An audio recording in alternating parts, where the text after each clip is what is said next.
Big பாஸ்ல வெள்ளிக்கிழமை morning எப்பயுமே சாங் போடுவாங்க. அந்த சாங் மூலியமா டீகோட் பண்ணா வீட்டிலேருந்து வெளியே போகிற ஆள் யாரு அப்படிங்கிறத ஓரளவு கெஸ் பண்ணிடலாம். அதற்கான ஹிண்ட்டை பிக் பாஸே கொடுப்பாரு. அந்த வகையில் இன்னைக்கு பிக் பாஸ்ல மார்னிங் போடப்பட்ட சாங் கரு கரு கருப்பாயி. இந்த பாட்டில் அதிகமாக ஃபோக்கஸ் பண்ணப்பட்ட ஒரு ஆள்னா அது பூர்ணிமா தான். அவங்களும் இந்த சாங்குக்கு பயங்கரமாக டான்ஸ் ஆடிருந்தாங்க. ஒருவேளை பூர்ணிமா நாமினேட் ஆகியிருந்தாங்கன்னா அவங்க வெளியே போகிறாங்க அப்படின்னு கெஸ் பண்ணலாம். ஆனால் பூர்ணிமா இந்த வாரம் நாமினேட் ஆகலை. அப்படின்னா அவங்களையே மெயினாக ஃபோக்கஸ் பண்ணாங்க அப்படிங்கிற ஒரு கேள்வி வந்துச்சு.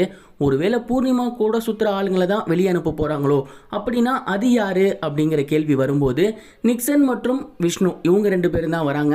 ஏன்னா இவங்க 2 பேருமே நாமினேஷனில் இருக்காங்க. பூர்ணிமா கூட இப்போ ரொம்பவே க்ளோஸாக இருக்க ஒரு நபர்னா விஷ்ணு தான். ரொம்ப க்ளோஸாக இருக்காரு, நிறைய விஷயங்கள் ஷேர் பண்ணுறாங்க.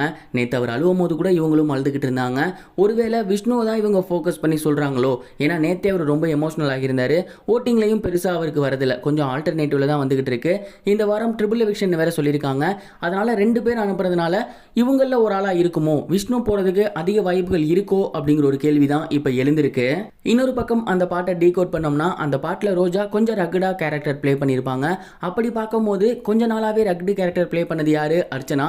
ஒருவேளை அர்ச்சனாவை இந்த வாரம் வெளியே அனுப்பலான்னு இருக்காங்களோ, ஏன்னா நேற்று கூட அவங்களுக்கு கிடைச்ச பாயிண்ட்டை பூர்ணிமாவுக்கு தான் கொடுத்துருந்தாங்க.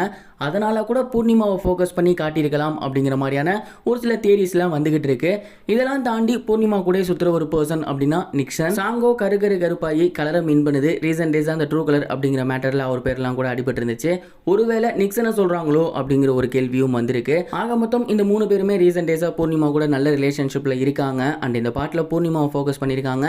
நிக்சனா, விஷ்ணுவா, அர்ச்சனாவா, இந்த 3 பேர்த்தில் யாரை வெளியே அனுப்புவாங்கன்னு நீங்கள் நினைக்கிறீங்க? உங்களோட தாட்டை கமெண்ட் பாக்ஸில் ஷேர் பண்ணுங்கள். இது வரைக்கும் கனெக்டிங் டிவிக்கு சப்ஸ்கிரைப் பண்ணனா மறக்காமல் சப்ஸ்கிரைப் பண்ணிக்கங்க. உடனடி அப்டேட்ஸ் பெறுவதற்கு நோட்டிஃபிகேஷன் பெல்லையும் கிளிக் பண்ணிக்கங்க.